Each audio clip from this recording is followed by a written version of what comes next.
Muito bem, queridos, a lição número 9, a parte de segunda-feira, falando sobre Jesus, a fonte da vida. A parte de segunda-feira é as palavras da vida eterna. Jesus foi um mestre, assim, acima da média. Suas palavras sempre foram para ajudar as pessoas a tirar o olhar da terra e colocar o olhar para cima, no céu. As pessoas diziam que ele falava com autoridade. Suas palavras eram palavras de vida. E ele dizia, aquele que crê em mim terá a vida eterna. Jesus ensinou as pessoas a amar a Deus, amar o próximo, obedecer os seus mandamentos e andar conforme aquilo que Deus desejava. Por isso, nós temos que colocar em nosso coração as virtudes que Cristo possuía na vida dele, para que nós possamos ser semelhantes a ele. Aí sim teremos a vida eterna. Crer é uma coisa, mas acima de tudo, temos que ser testemunha. E uma testemunha não é o que nós dizemos, é o que nós somos. Por isso, uma mulher, uma jovem senhora, teve um sonho, onde ela sonhou que estava no céu, e o anjo lhe mostrou uma loja, era a loja de Deus. E ela entrou e disse para o balconista, o que vocês vendem aqui? E o balconista disse, nós vendemos aqui os melhores dons. Nós temos, por exemplo, fé, nós temos, por exemplo, felicidade, nós temos, por exemplo, vasos de amor, nós temos, por exemplo, aqui relacionamento perfeito. E a mulher disse, quanto custa? O anjo disse, é de graça. Ela disse, então, por favor, eu quero uma porção do amor de Deus para minha família, eu quero bastante perdão, eu quero um vidro de perdão, eu quero uma sacola de felicidade. O senhor pode, por gentileza, colocar isso tudo num pacote só? O anjo foi lá, demorou alguns segundos e trouxe um pequeno pacotinho e colocou na mão da mulher. Ela disse, mas tudo isso que eu pedi está aqui nesse pacotinho? O anjo disse, sabe o que é, querida? Aqui na loja de Deus, nós não vendemos os frutos, vendemos só as sementes. Você plante esses dons e eles vão nascer. Regue com as palavras de vida de Jesus e você vai ver que os frutos vão aparecer. A mulher saiu dali feliz com tudo que havia ouvido e ela acordou. Era um sonho. Mas ela ficou pensando, o que Deus quer é que eu desenvolva em minha vida aquilo que Jesus já possuía, as virtudes que ele possuía, a lealdade, o amor, a hospitalidade, a cortesia, a paciência. Cristo possuía essas virtudes, por isso suas palavras eram palavras de vida. E agora a pergunta de número 3 é, diante das pessoas que abandonaram Jesus, o que Jesus perguntou aos discípulos e o que é que eles responderam? João capítulo 6, verso 61 diz assim, sabendo, pois, Jesus em si mesmo, que os seus discípulos murmuravam a respeito do sermão que ele havia dito, ele perguntou para os discípulos, isso vos escandaliza? Porque bem sabia Jesus quais seriam aqueles que estavam crendo nele e os que não estavam crendo. E diz que a partir disso, João 6, verso 66, muitos já não andavam com ele.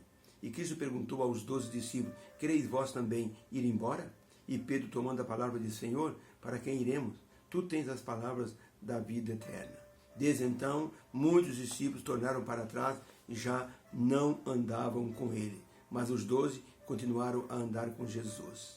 Então, para a pergunta, o que Jesus perguntou aos discípulos, aos 12, depois que viu um grupo de discípulos se afastarem dele? A resposta é, Pedro, o que Pedro respondeu? Jesus perguntou, vocês querem me abandonar também? E Pedro respondeu, Senhor, tu tens as palavras da vida eterna. Essas palavras significavam, na verdade, a associação de Jesus com o Pai. Tudo que Jesus fazia era por ordem do Pai. A expressão vida eterna, mencionada no Evangelho de João, está relacionado com a pessoa de Jesus, porque ele disse para Marta, quando foi ressuscitar Lázaro, e Marta disse, Senhor, se o Senhor estivesse aqui, meu irmão não teria morrido. E Cristo disse, teu irmão vai ressuscitar. Ela disse, eu sei, Senhor, no último dia, meu irmão vai ressuscitar. Jesus disse, se você crer, verás a glória de Deus. E então, Jesus disse para Marta, eu sou a ressurreição e a vida. Quem crê em mim, ainda que seja morto, viverá. E depois Jesus ressuscitou Lázaro. E as pessoas ficaram impressionadas com essa maravilha que foi a ressurreição de Lázaro 4 dias depois dele estar morto. Pergunta de número 3. De que maneira Jesus pode nos conceder vida eterna? Existem alguns versos que mostram que Jesus, ele é a vida eterna. Ele tem a vida eterna. Suas palavras eram de vida eterna. João 3, verso 16. Porque Deus amou o mundo de tal maneira que deu o seu Filho unigênito para que todo aquele que nele crê não pereça, mas tenha a vida eterna. João 5, verso 24, na verdade eu vos digo, quem ouve a minha palavra e crê naquele que me enviou, tem a vida eterna e não entra em condenação. João 6, verso 40, porquanto a vontade daquele que me enviou é esta, que todo aquele que crê no Filho, crê também no Pai, e terá a vida eterna, e eu o ressuscitarei no último dia. João 8, verso 31, Jesus dizia, pois, aos judeus que criam nele, se vocês permanecerem na minha palavra, vocês terão a vida eterna e vocês serão meus discípulos. João 12, verso 46, eu sou a luz do mundo, para que todo aquele que crê em mim não permaneça em trevas, mas tenha a vida eterna. João 20, verso 31, esses milagres, porém, foram escritos para que vocês acreditem que Jesus Cristo é o Filho de Deus e para que vocês, crendo, tenham vida eterna em seu nome. Então Jesus Cristo, ele é a própria vida eterna. Ele tem vida em si mesmo. E se crermos nele, nós também teremos a vida eterna.